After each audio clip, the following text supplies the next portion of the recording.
Fala galera, beleza? Depois do vídeo de sucesso com quase 30 mil visualizações referente à movimentação da lei da fissura, recebi muitas e muitas perguntas no inbox, e-mail, Facebook, Instagram, todas as plataformas que eu tinha postado o vídeo, enfim, questionando como que vai se dar o direito, se é de fato uma deficiência, se não é, por que deixa de ser. Eu tive outras pessoas que questionou dizendo que ela não quer ser considerada como pessoa com deficiência e tudo mais. Então, para matar algumas dúvidas, eu resolvi fazer essa videoaula de uma forma geral para que a gente possa ver se a fissura labio-palatina é ou não é deficiência e, mais que isso, os porquês que a fissura labio-palatina merece ser considerada como deficiência. Vamos seguir? Bom, aqui, deixa eu minimizar aqui. De uma forma geral, a gente tem a fissura labio-palatina, os tipos de fissura, tá? Não sindrômicas. Aqui a gente vai excluir mais de 400 tipos de fissura já catalogada no Brasil. Então nós temos a pré-forame incisivo no lado direito, completa e incompleta, que seria só o lábio ou o lábio e o rebordo alveolar aqui. Você pega a parte da gengiva de uma forma geral, falando de lado direito ou de lado esquerdo. Aí pode ter a bilateral, que acontece dos dois lados também, só no lábio ou pegando o lábio e a parte aqui do rebordo alveolar. E a mediana, também da mesma forma. E aí a gente pode depois pular para as questões da transforame, também do lado direito e do lado esquerdo. E aí o transforame o que é? Lábio, gengiva e o palato, também conhecido como o céu da boca, tá? Então pode ser unilateral, que foi o caso que eu nasci, então só de um lado, no meu caso foi a esquerda. Pode ser bilateral, que são duas fissuras, é, com a fenda até lá na garganta praticamente, né? E a mediana, que é só uma fissura abrindo assim. E depois nós temos as pós-forame incisiva, que também que é conhecida como aquela lá no fundo do palato, sendo completa ou incompleta. Isso de forma, estou buscando explicar de uma forma bem generalista, bem superficial, para a gente não aprofundar muito. Então, já de cara, a gente pode ver que temos diversos tipos de fissura, e aí tem os graus também, se tem mais ou menos tecido, enfim, cada caso vai ser um caso. Por isso é importante a gente analisar a fissura não como o caso do seu filho propriamente dita ou a sua própria fissura, porque cada tipo de fissura, cada particularidade de pessoa vai refletir em todo em seu dimensionamento, no seu tratamento e tudo mais. Beleza? Vamos prosseguir. Bom, o projeto de lei aqui 11.217/2018, de autoria do deputado federal Domingos Neto, ele dispõe a necessidade do reconhecimento dos pacientes que apresentam a fissura labio-palatina ou tão somente a fissura palatina não reabilitados. Vamos lá, tem que deixar bem importante, aquelas pessoas que não conseguiram a sua plena reabilitação podem ser considerados como pessoa com deficiência. Mas, Tiago, eu não quero ser considerado como pessoa com deficiência. Enfim, calma, a gente vai chegar lá. Então, a pessoa que está no curso do seu tratamento ou fez o tratamento e não conseguiu a sua reabilitação, no meu caso, eu fiz todo o tratamento e consegui a reabilitação, eu estaria excluído dessa lei. E, Thiago, você faz isso por quê? Porque é importante que as pessoas tenham direitos. Muito embora eu não irei mais acessar esse direito, não significa que eu vou excluir toda a dimensão das pessoas que têm fissura lábio-palatina por egoísmo. Então, somente por egoísmo, por acreditar, olha, já que eu não sou, não quero que as demais pessoas possam ser e possam ter direitos. Enfim, vamos lá.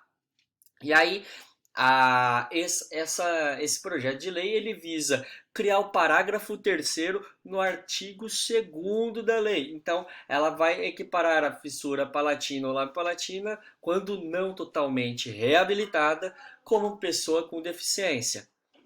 E o que diz o artigo 2º dessa lei, da LBI, Lei Brasileira de Inclusão? Ela diz o seguinte: considera-se pessoa com deficiência aquela que tem impedimento de longo prazo. A exemplo, a fissura, a gente tem que fazer um tratamento, em regra, de 10 a 20 anos. Acredito que isso pode ser considerado como longo prazo, certo? Enfim, de natureza física, mental, intelectual ou sensorial. No caso da fissura, obviamente, física, porque mexe com a questão da estética e também com a questão da fala, em alguns casos também a questão da audição. Então, afeta toda a parte física. No caso, também pode pegar a sensorial, já que afeta a parte auditiva também. E que interação com uma ou mais barreiras pode obstruir a sua participação efetiva na sociedade. Ou seja, se a gente colocar uma pessoa com fissura lábio-palatina para ser professor, regra geral, ela vai conseguir? Dificilmente, se ela não tiver tido a sua reabilitação total. Ser vendedora, ser operador de telemarketing, enfim, quantas outras funções ela não vai conseguir competir com essa pessoa. Então, ela tem uma barreira que obstrui a sua participação com efetividade de direitos em relação às demais pessoas. Então, mais um ponto que a fissura se encaixa na descrição da pessoa com deficiência. Então, de igualdade de condições com as demais pessoas. Se ela não tem igualdade, ela pode sim ser considerada como deficiência.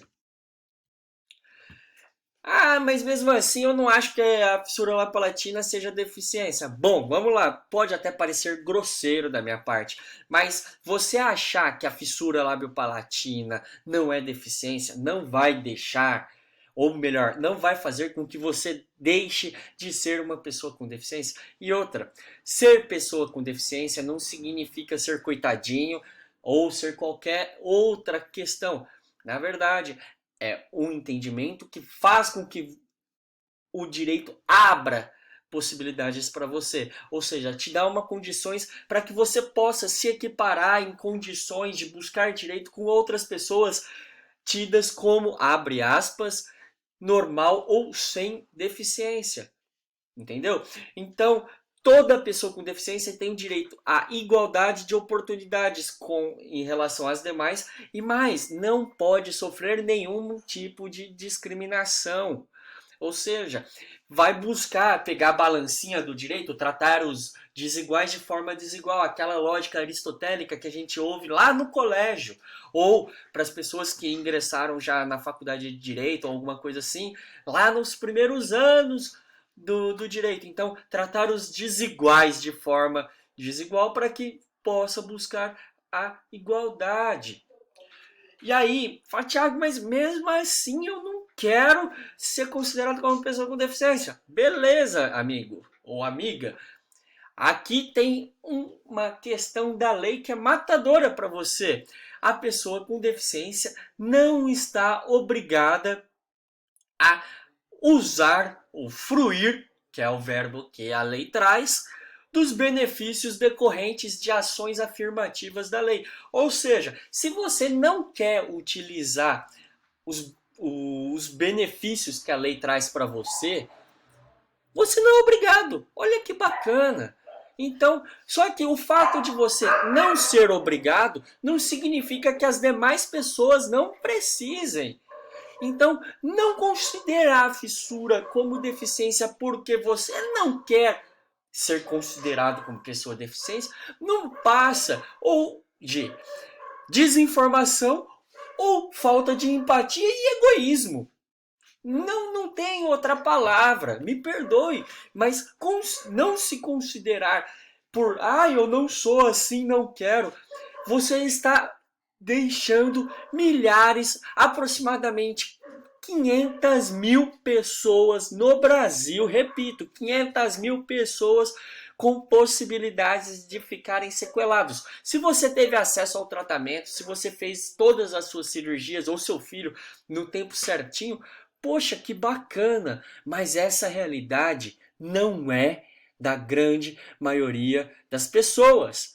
Sendo assim, é necessário que a gente tenha um reconhecimento. Enfim, se ainda depois desse vídeo ficarem algumas dúvidas, estão aqui o meu e-mail, meu Instagram e também o endereço da minha página no Facebook. Mande uma mensagem, vamos discutir, porque eu acredito que só através da conscientização e da troca de ideias as pessoas vão perder esse preconceito de ser ou não ser deficiente, ter tido ou não ter tido uma deficiência. E olha, eu vou lhe confessar uma coisa.